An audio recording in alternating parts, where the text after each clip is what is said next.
नमस्कार साथियों, और मैं दोबारा स्वागत करती हूँ आपका मेरे यूट्यूब चैनल में। और आज आसपास अगर आप मेरी नज़र घुमाते हैं तो आप पाएंगे कि मैं आपको बहुत ही स्पेशल जगह पर आज लेकर आई हूँ। आज मैं जो है वो अपने गांव से करीब 110 किलोमीटर दूर हूँ, लेकिन ये बिल्कुल मुझे अपने गांव की फीलिंग देता है। आज हम हैं विदिशा से, मध्य प्रदेश के विदिशा ज़िले से 10 किलोमीटर दूर उदयगिरी की गुफाओं में। कला और इन्हें चौथी या पाँचवीं शताब्दी में बनाया गया था। और आप इन गुफ़ाओं को अगर गौर से देखेंगे तो पाएंगे, हालांकि बहुत सारी गुफ़ाओं में जो है वो ताले लगे हुए हैं, क्योंकि आर्कियोलॉजिकल डिपार्टमेंट ने इन गुफ़ाओं को संरक्षित करने के लिए कि किसी भी तरह का नुकसान ना हो, यहाँ पर ताले लगाए हैं। और यहाँ पर इस तरह की करीबन 20 गुफ़ाएँ हैं, जिनमें से 18 गुफ़ाएँ जो है वो सनातन धर्म मतलब हिंदू धर्म से जुड़ी हुई हैं, और 2 गुफ़ाएँ जो है वहाँ पर जैन प्रतिमाएँ विराजमान हैं, और वो जैन धर्म को प्रदर्शित करती हैं। और कहा जाता है कि गुप्त राजाओं ने इन गुफ़ाओं का निर्माण कराया था, और पहले इस उदयगिरी को नित्यागिरी के नाम से जाना जाता था। और धीरे-धीरे फिर इनका प्रचार प्रसार होता गया, और फिर आने वाले जो राजा थे, उन्होंने उन्हें उदयगिरी की गुफ़ाओं के नाम से, अपने नाम के ऊपर से इन्हें नाम दिया। इस तरह से यहाँ पर 20 गुफ़ाएँ हैं, और मैं आपको अभी ऊपर ले जाकर भी दिखाऊँगी। बहुत ही सुंदर यहाँ पर कला का, संस्कृति का, और हमारे भारतवर्ष में जो कहते हैं ना कि बिखरी पड़ी हैं कहानियाँ, कुछ पत्थरों पर उकेरी गई हैं और कुछ छुपी हुई हैं कहानियाँ। तो आज ऐसी ही कुछ कहानियों को हम इन गुफ़ाओं के माध्यम से आपको दिखाने वाले हैं। तो आप बने रहिएगा मेरे साथ। और बहुत सारे टूरिस्ट इन गुफ़ाओं को देखने के लिए आते हैं। आज भी आप मेरे आस-पास देख रहे होंगे, बहुत सारे टूरिस्ट बैठे हुए हैं, और ये सब बहुत दूर से इन गुफ़ाओं को देखने आते हैं। आर्कियोलॉजिकल डिपार्टमेंट ने या कहते हैं पुरातत्व संरक्षण विभाग ने इन गुफ़ाओं को संरक्षित रखा है, और इनकी देखरेख का ज़िम्मा जो है वो उन्हीं ने यहाँ पर लिया हुआ है। अगर आप हिंदू धर्म को मानने वाले हैं, इतिहास में रुचि रखते हैं, अगर कला में रुचि रखते हैं, तो कभी ना कभी आपने इस नाम को ज़रूर सुना होगा, उदयगिरी की गुफ़ाएँ। तो एक बार नज़र डालिए इन उदयगिरी की गुफ़ाओं में। बेहतरीन खूबसूरती को लिए हुए, अपनी कला को, अपनी संस्कृति को, अपनी विरासत को एक पहचान देती हुई ये गुफ़ाएँ आपको यहाँ पर दिखाई देंगी। तो आप आस-पास इन गुफ़ाओं के नज़ारे देखिए। और सुरक्षा के लिहाज से इन गुफ़ाओं में जो है वो इस तरह से गेट लगाकर ताले लगा दिए गए हैं, ताकि किसी भी तरह से इन गुफ़ाओं को नुकसान ना हो। और आज वराह जयंती के अवसर पर मैं आपको विष्णु जी के जो वराह अवतार के दर्शन भी 5वें नंबर की गुफ़ा में जो है वो कराने वाली हूँ। फ़िलहाल तो आप इन गुफ़ाओं को देखिए और इस अद्भुत कला का आनंद लीजिए।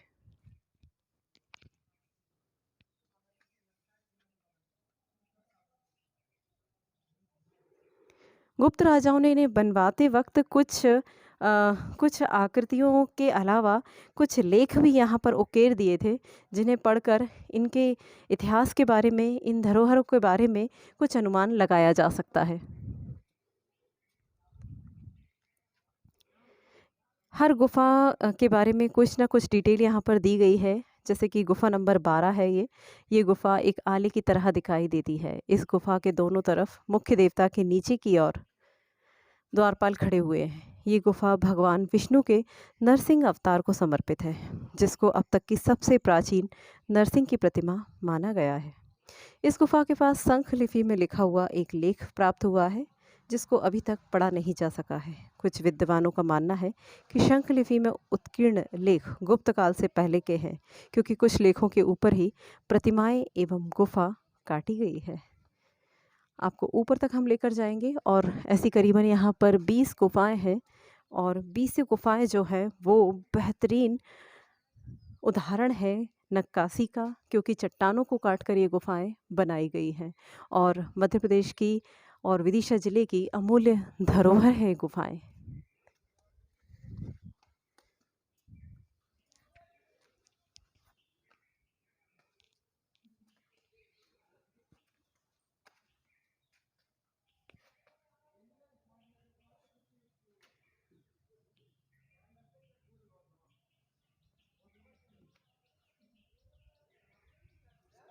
बारिश के दिनों में यहाँ का प्राकृतिक सौंदर्य अद्भुत होता है। यहाँ की हरियाली और हरियाली के बीच में इन गुफ़ाओं को देखना, समझना, छूना एक अजीब सी ही आपको आनंद से भर देता है, आपको ऊर्जा से भर देता है। और जब भी आप किसी चीज़ को महसूस करना चाहते हैं, किसी चीज़ की एनर्जी को फ़ील करना चाहते हैं, उसे छूकर ज़रूर महसूस कीजिए। आपको उस जगह का एहसास होगा, वहाँ आने का एहसास होगा। और ये शायद इसके बारे में डिटेल में हमारे पास लिखा हुआ है। ये गुफ़ा नंबर 13 है। इस गुफ़ा में एकाश्म पत्थर में काटी गई शेषशायी विष्णु की प्रतिमा विद्यमान है। भगवान विष्णु को शेषनाग के ऊपर लेटे हुए दर्शाया गया है। उनके वाहन गरुड़ को भी पक्षी के रूप में बैठा दिखाया गया है। ये शेषशायी विष्णु की प्राचीनतम एवं बड़ी प्रतिमाओं में से एक है। ये लेटे हुए विष्णु की प्रतिमा है, जिसे शेषनाग भी लेटे हुए इसमें आपको दिखाई दे रहे हैं। हम इसे छू नहीं सकते हैं, लेकिन इसे प्रॉपर देख ज़रूर सकते हैं। यहाँ तक आने का, उदयगिरी की गुफ़ाओं को दिखाने का मेरा उद्देश्य आपको विष्णु के वराह अवतार को दिखाना है। वो मैं आपको ज़रूर दिखाऊंगी। और 5 नंबर जो गुफ़ा है वो हमारे लक से या हमारे भाग्य से बहुत कुछ खुली हुई है, तो मैं वहाँ आपको आज ज़रूर लेकर जाऊँगी।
दोस्तों, हम इन गुफाओं में घूमते घूमते आ चुके हैं विष्णु जी के वराह अवतार की तरफ। और ये है विष्णु जी का वराह अवतार।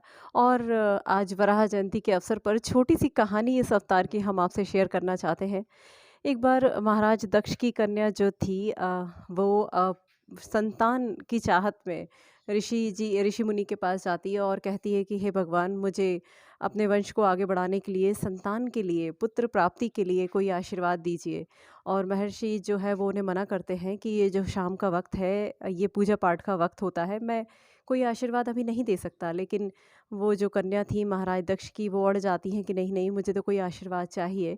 महाराज उन्हें आशीर्वाद देते हैं। हालांकि कहते हैं कि हर चीज़ का एक वक्त होता है। शाम का जो वक्त होता है वो भगवान के पूजा पाठ का, दिया बाती का वक्त होता है। और उसके बाद आशीर्वाद तो उन्हें मिल जाता है। आशीर्वाद मिलने के बाद भगवान जो महर्षि हैं उनसे कहते हैं कि तुमने आशीर्वाद तो ले लिया, लेकिन गलत वक्त पर लिया हुआ जो आशीर्वाद होता है वो गलत परिणाम देता है। तो जो इति है वो बहुत घबरा जाती है कि नहीं महाराज, मैंने किसी भी गलत उद्देश्य से ये आपसे वर नहीं मांगा था, तो अब इसका कोई तोड़ बताइए। तो महाराज जी कहते हैं, देखिए, दिया हुआ वरदान तो वापस नहीं आता, लेकिन मैं एक वरदान और देता हूँ। तुम्हारे जो दो पुत्र होंगे जुड़वा, वो जो होंगे वो बड़े दानव होंगे, बड़े बड़े दानवों में उनका नाम लिया जाएगा। लेकिन तुम्हारा जो पौत्र होगा, वो छोटा सा जो पौत्र है, उसका नाम, छोटे से भक्त का नाम बड़े बड़े भक्तों में लिया जाएगा। तो इस तरह से उन जो कन्या थी, उनके 2 पुत्र होते हैं, हिरणाक्ष और हिरण्याकश्यप। और हिरण्याकश्यप जो है वो पैदा होते से ही दैत्य रूप धारण कर लेते हैं और अस्त्र शस्त्र लेकर पैदा होते हैं। और देन उसके बाद जो हिरणाक्ष समुद्र तल को ललकारते हैं कि आप आइए, मुझसे युद्ध कीजिए। समुद्र तल मना करते हैं कि नहीं नहीं, मेरे तल में पृथ्वी विराजमान है और मैं तुमसे युद्ध नहीं कर सकता। और वो पृथ्वी के पास जाकर बैठ जाते हैं कि जो भी इस पृथ्वी को मुक्त कराने आएगा, मैं उसी से युद्ध करूँगा। सारे देवता परेशान हो जाते हैं क्योंकि पृथ्वी मुक्त नहीं हो पा रही थी। और उसी वक्त सारे देवता जो है वो ब्रह्मा जी से जो है वो गुहार लगाते हैं। और ब्रह्मा जी की नसिका से उस वक्त जो है वराह अवतार, विष्णु भगवान वराह अवतार, जो अवतार आपके सामने है, वराह अवतार लेकर उनकी नसिका से, वराह को जो है वो सुअर कहा जाता है, वराह अवतार लेकर जो है वो प्रकट होते हैं नसिका से और हिरण्याक्ष से जो युद्ध करते हैं और पृथ्वी को मुक्त कराते हैं और इस ब्रह्मांड में अपनी जगह पर उन्हें स्थापित करते हैं। तो बस यही है वराह अवतार की छोटी सी कहानी। इस तरह से ये विष्णु जी का वराह अवतार है जिसे आप देख सकते हैं। और सबसे अच्छी बात यह है कि उस वक्त 4वीं या 5वीं शताब्दी में जब इसको बनवाया गया था तब से लेकर आज तक इसका लाल रंग जो है वो आज तक उतना ही चमकीला बना हुआ है।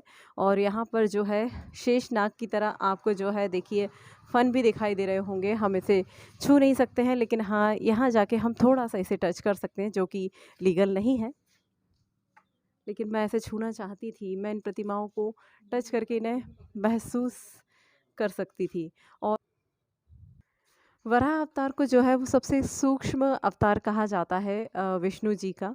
और इतना सूक्ष्म अवतार था कि वो ब्रह्मा जी की जो है वो नशिका से बाहर आए थे और इसीलिए इस अवतार को सबसे सूक्ष्म अवतार कहा जाता है। और उन्होंने अपनी दांत से जो है वो पृथ्वी को मुक्त कराया था और इस ब्रह्मांड में पृथ्वी को सही स्थान पर स्थापित किया था। तो सोचिए दोस्तों, अगर ये अवतार ना होता तो ये पृथ्वी ना होती, और पृथ्वी ना होती तो हम और आप भी ना होते, और हम और आप ना होते तो ये खूबसूरत दुनिया हम देख ही ना पाते।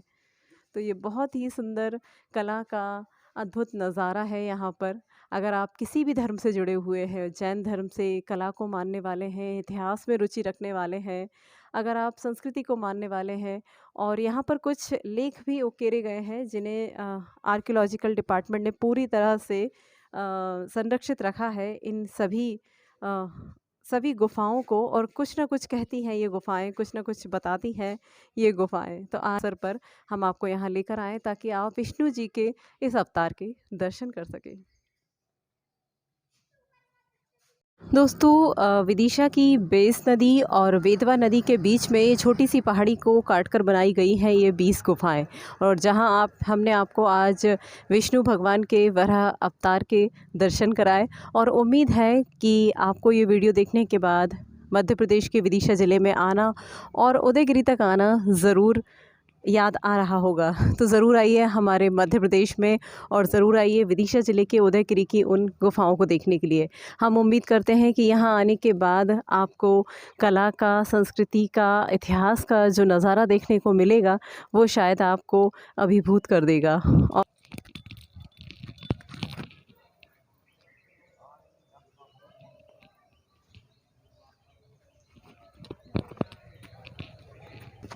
यहाँ आने के लिए आपको बहुत ज़्यादा टिकट लेने की ज़रूरत नहीं है, सिर्फ 25 रुपये का यहाँ का टिकट है। आप ये टिकट लेने के बाद यहाँ पर सभी गुफाओं को देख सकते हैं, यहाँ के प्राकृतिक सौंदर्य का आनंद ले सकते हैं। और यहाँ पर एक बेहद खूबसूरत सा रिसॉर्ट भी बना हुआ है, आप उस रिसॉर्ट में स्टे भी कर सकते हैं, बेहतरीन खाने का लुत्फ़ उठा सकते हैं।